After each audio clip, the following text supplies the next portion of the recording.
उर्मी, आज तुमने साबित कर दिया बेटा कि अटूट विश्वास और अच्छी नीयत से कोई भी काम किया जाए तो सफलता जरूर मिलती है।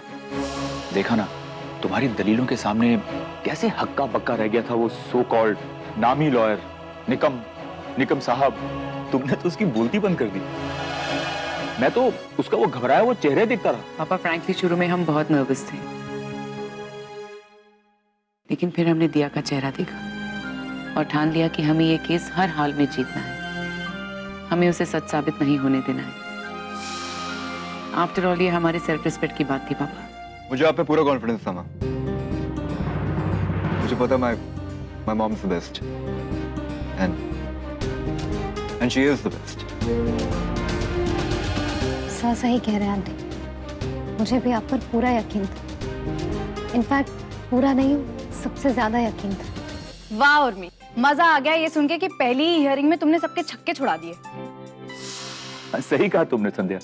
उर्मी, वो निकम को तो यकीन ही नहीं हो रहा था कि तुम उसके सामने इतने स्ट्रॉन्ग पॉइंट्स लेकर पहुंच जाओगी और उसको एक कड़ी टक्कर दोगी। लेकिन बड़े पापा, एक बात है जो मन में खटक रही है। वो क्या शौर्य? इन तीनों के पास कोई जॉब नहीं, तो how can they afford a lawyer like Nikam? और बेल की भी अमाउंट इन्होंने बिना किसी प्रॉब्लम के पूरी अमाउंट भर दी। कैसे? सही कह रहे हो शौर्य। इनफैक्ट हम भी यही सोच रहे थे कि वो दो कौड़ी की सड़क छाप गुंडे निकम जैसे वकील तक पहुंच भी कैसे सकते हैं? अरे अफोर्ड करने की तो बात ही छोड़ो। हाँ शौर्य, ये वाकई में एक स्ट्रॉन्ग पॉइंट है बेटा। इसका मतलब कोई उन्हें सपोर्ट कर रहा है, कोई बड़ा आदमी जो इन लोगों को सेव करना चाहता है।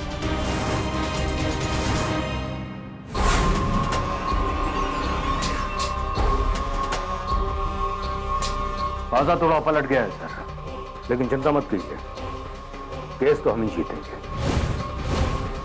तितलियों के फड़फड़ाने से आंधी नहीं आती। इस केस को कब्जे में तो मैं ही करूंगा।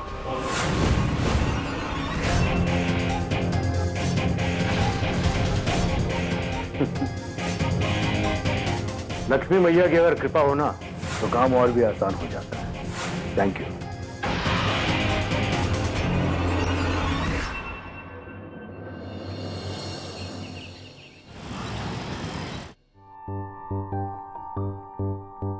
मैडम जी, बहुत कमाल की टक्कर दी है आपने अदालत में उस लॉयर निकम को। आप जैसा लॉयर मिल जाए तो पुलिस को भी काम करने में बहुत इंटरेस्ट आता है, वरना हम लोग अपनी जान पर खेलकर कितनी मुश्किलों से इन खतरनाक अपराधियों को पकड़ते हैं। और वो निकम जैसा लॉयर अदालत में कुछ भी दलीलें देकर बड़ी आसानी से छुड़ा लेता है इन अपराधियों को। आई एग्री, बिल्कुल ठीक कह रहे हैं आप। और फिर ऐसे अपराधियों को कभी कोई सजा नहीं मिलती, सोसाइटी में खुलेआम घूमते हैं वो। और बिल्कुल यही हमारे केस में हो रहा है इंस्पेक्टर। हम ये चाहते हैं कि अगली सुनवाई में ये तीनों सलाखों के पीछे हो, क्योंकि इन तीनों रेपिस्ट को इस तरह समाज में आजादी से घूमने का कोई हक नहीं है। हो जाएगा मैडम जी। अच्छा अब ये बताइए कि मैं क्या मदद कर सकता हूँ आपकी? यहाँ कैसे आना हुआ आप लोगों का? एक्चुअली इंस्पेक्टर, एक बात हमने नोटिस की है। आपने हमें बताया था कि ये तीनों रेपिस्ट एक छोटे तबके को बिलोंग करते हैं। ये तीनों एक चौल में रहते हैं, तो फिर जमानत के पैसे इनके पास आए कहाँ से?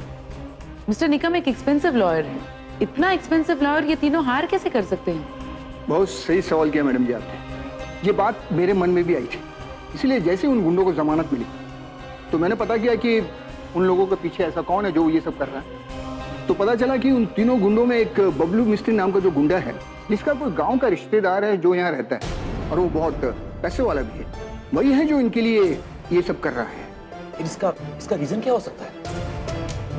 इतना कुछ क्यों कर रहा है उनके लिए? एक्चुअली बबलू के फादर ने उस आदमी की काफी मदद की थी, इसीलिए वो इसे रिहा करवाना चाहता है। पापा, रेस्टोरेंट से फोन है। Excuse me. Okay inspector, I take your leave.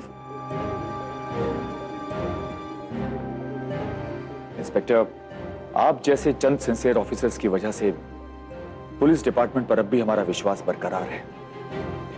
हमें पूरा भरोसा है कि उर्मी ये केस जरूर जीतेगी और दिया को इंसाफ जरूर मिलेगा। Thank you so much. ठीक है, बस पहुंच ही रहे। ओके बड़ी आइसक्रीम करने वाली क्या करे? सीधे सीधे हार मान ले, वरना आज तो मुंह काला किया है, कल और भी बहुत कुछ कर सकते हैं, समझ गई? बाबा! क्या कर रहे हो?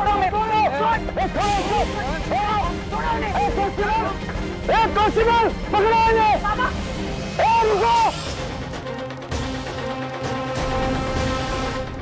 रुको!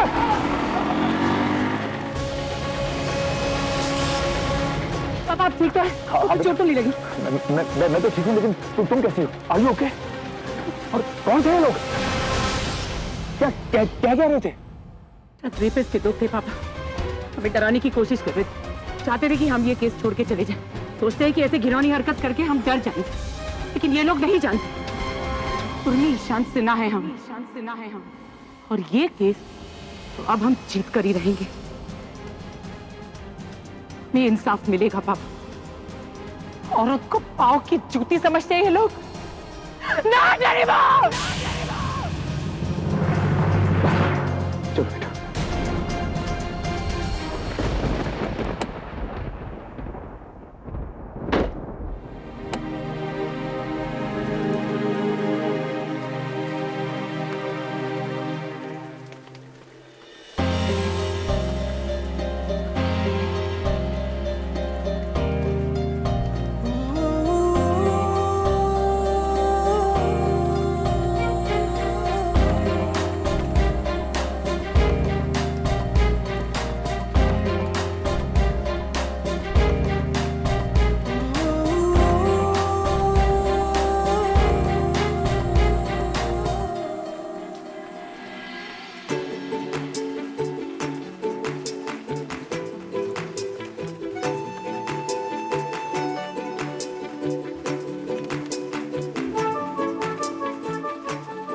दिया, सर नीचे आओ ना।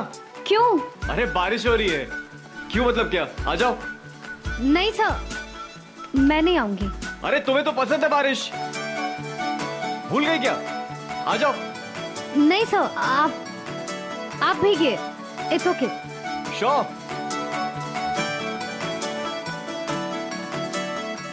अरे याद है वो ऑफिस में लास्ट ईयर पहली बारिश में तुम कितना भीग रही थी और मैं भीगना नहीं चाहता था। इट्स रेनिंग, इट्स अरे दिया, रेनिंग। पागल हो गई हो क्या? बारिश में किसी को मजा आता है क्या? दिया कम बैक, बीमार हो जाओगी, कल काम पे आना है। Sir, you don't know what you're missing. Come.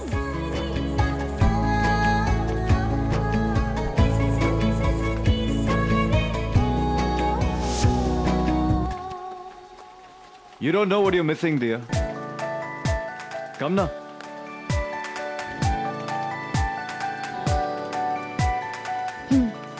आ रही हो? 1 मिनट। आ जाओ आ जाओ।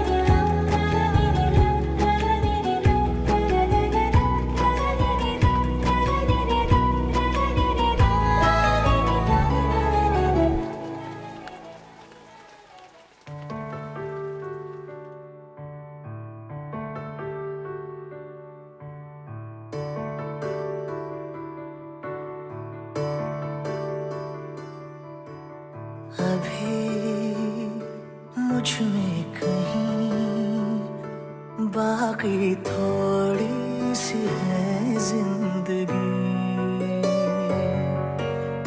जगी धड़कन नहीं, जाना जिंदा हूँ मैं तो अभी, कुछ ऐसी लगन इस लम्हे में है, ये लम्हा कहाँ था मेरा, अब है सामने, इसे छू लूं जरा, मर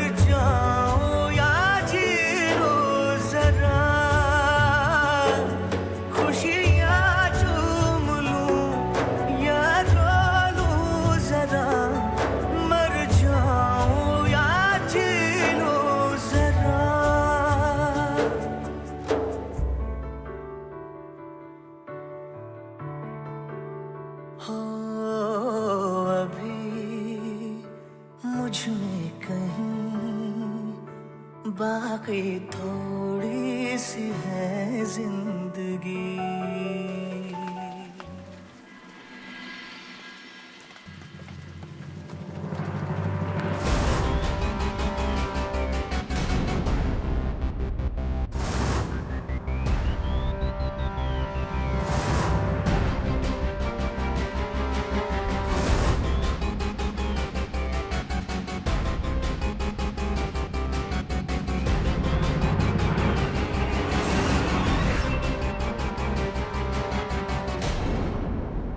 ईशानी, मुझे एक लिपस्टिक चाहिए। कौन सी वाली लिपस्टिक? पिंक शेड का 04 शेड। ठीक है, आई जस्ट चेक। हाँ, 04। ईशानी, तुम क्यों यहाँ बैठी हो? तुम भी बाहर जाओ ना। देखो मौसम कितना अच्छा हो रहा है, बारिश हो रही है। जाओ तुम जाकर देखो, वो शौर्य और दिया कितनी मस्ती कर रहे हैं। तुम भी जाओ ना। क्या बड़ी माँ, आप तो जानती है ना मुझे ये बारिश वारिश बिल्कुल नहीं पसंद। और अगर ये भीगने से कल को मुझे सर्दी जुकाम हो गया तो प्लीज प्लीज प्लीज अब आप फिर से मत शुरू हो जाइए। ओके फाइन, अब मैं जा रही हूँ। अरे बाय। दीदी, आप क्यों दिया के पीछे हमेशा पड़ी रहती हैं? अगर बारिश में भीगने से उसे थोड़ी सी खुशी मिलती है तो इसमें हर्ज ही क्या है? रहने दीजिए ना। पीछे तो वो पड़ी है संध्या। ये इस तरह बारिश में नहा रही है, भीग रही है, मस्ती कर रही है, ये शौर्य के साथ। ये क्या उसे समझ में नहीं आ रहा है? उसके गीले बदन पे उसके कपड़े इस तरह चिपक रहे, ये सब शरीफ घर की लड़कियां करती है क्या? दीदी ऐसा कुछ नहीं है। ठीक है संध्या, तो तुम ही मुझे बता दो कि कैसा है और क्या है। दीदी दिया अच्छी लड़की है, आप उसे ठीक से समझ नहीं पा रही हैं।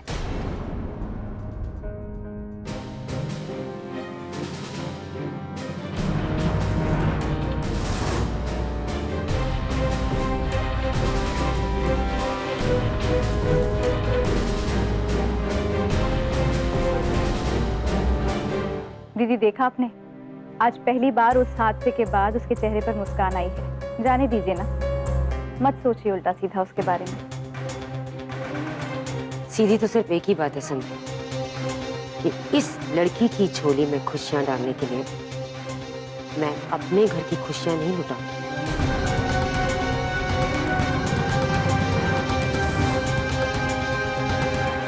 मोहब्बत बरसा देना तू सावन आया है। तो फिर आ गया? कब आया? मैं तभी आ गया था जब तू मेरी आइटम के साथ रोमांटिक सीन कर रहा था।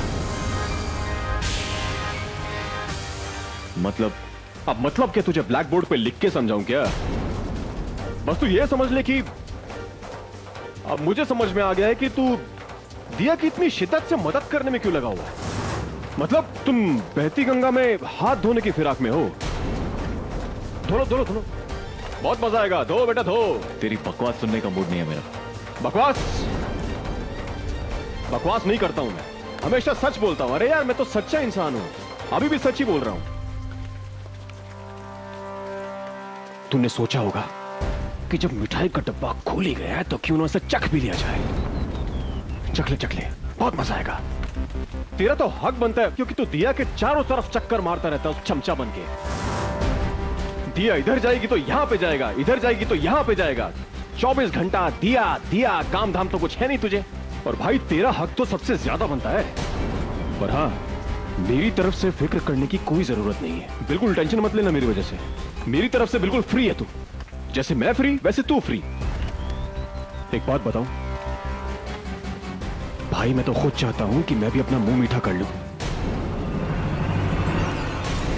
बस दिया के लिए एक लफ्ज भी और बोला तो मुझसे बुरा कोई नहीं होगा। तुझे क्या लगता तेरी तरह बाकी दुनिया भी नीच? ओए सुन, क्या हो गया भाई? कितना गुस्सा क्यों दिखा रहा है? ऐसा तो मैंने कुछ भी नहीं कहा। कहीं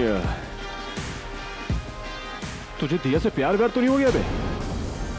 देख अगर हो गया तो तुझे मैं बता दूं कि दिया ना शादी के लायक बची है ना प्यार के लायक बची है। तो सोच समझ के जो शराब कर रहा है तुझ जैसे गंदे इंसान के मुंह से प्यार और शादी भी गाली लगता है। जो इंसान स्वार्थ और लालच से बाहर नहीं निकले, वो क्या जाने प्यार क्या होता है।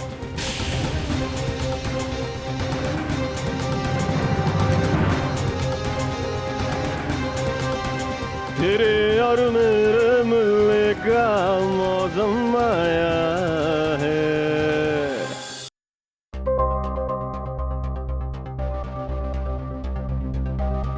दिया,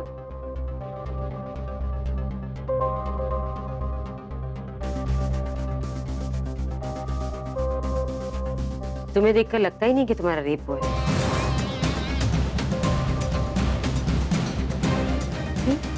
जी मेरा मतलब है कि इतने भयानक हादसे के अंधेरे से निकलकर तुम जिंदगी की रोशनी में दोबारा लौट रही हो। Nice, good, that's the spirit. बाल गीले हैं ना तुम्हारे?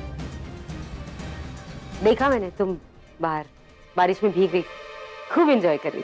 जोर से बारिश हो रही, कपड़े गीले हो गए थे तुम्हारे, बदन पर चिपक भी गए थे। अच्छा हुआ किसी बाहर वाले ने तुम्हें ऐसे देखा नहीं। क्या पता कब फिर किस आदमी का कंट्रोल अपने आप से छूट जाए तुम्हें देखकर। देखो अच्छी खासी तो तुम हो ही, ऊपर से फिर ये बारिश। मेनका ने ऐसे ही तो विश्वामित्र की तपस्या भंग की थी। फिर तुम तो इंसानों के बीच रहती हो ना, ध्यान तो रखना पड़ेगा। बड़ी माँ, आप ये सब क्यों कह रही है, मेरी समझ में नहीं आ रहा। कितनी भोली है बच्ची।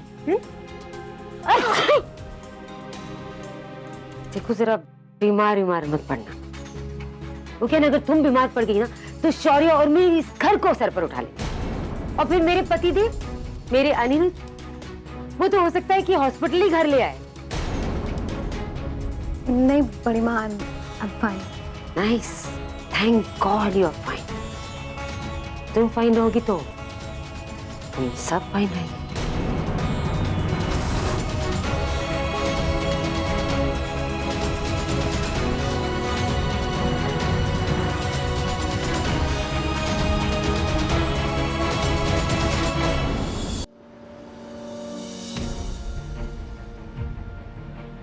इतनी सारी दुकानों का सीसीटीवी फुटेज देख लिया, कहीं कुछ नहीं मिला। दिया, तुम्हें कुछ और याद आ रहा है क्या? नहीं। माँ, आपको लगता है हमें यहाँ पे कोई क्लू मिलेगा? माँ? माँ? हाँ। क्या हुआ? आंटी क्या हुआ, बताइए ना। नहीं, कोई बात नहीं है, कुछ नहीं। ये कैमरा दिखा क्या? कोई फुटेज मिली? नहीं। अच्छा, लेकिन ऐसे कैसे हो सकता है? इस एरिया में कहीं ना कहीं सीसीटीवी कैमरा तो होगा ही। और शौर्य, कुछ ना कुछ तो जरूर होगा जिसका कोई लिंक हमें मिले। माँ, कुछ ना कुछ तो होना चाहिए, लेकिन यहाँ तो गवर्नमेंट का भी कोई सीसीटीवी नहीं है।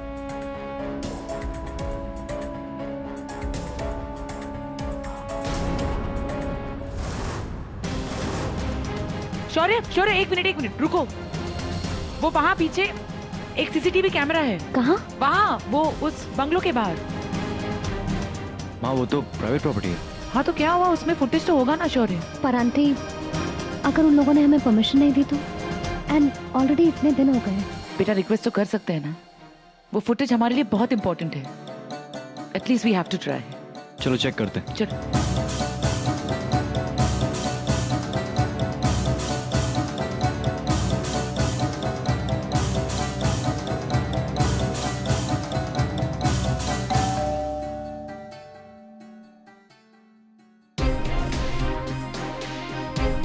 हाँ जी कहिए। मिस्टर शर्मा? जी कहिए, मैं ही शर्मा हूँ। नमस्ते सर। नमस्ते। सर, एक रिक्वेस्ट। कहिए। वो आपके बंगले के बाहर जो सीसीटीवी कैमरा लगा, उसका फुटेज देख सकते हैं? देखिए, वो प्राइवेट कैमरा है, हमारे पर्सनल यूज के लिए। आई अंडरस्टैंड सर, बट एक प्रॉब्लम। कहिए। 5 जुलाई को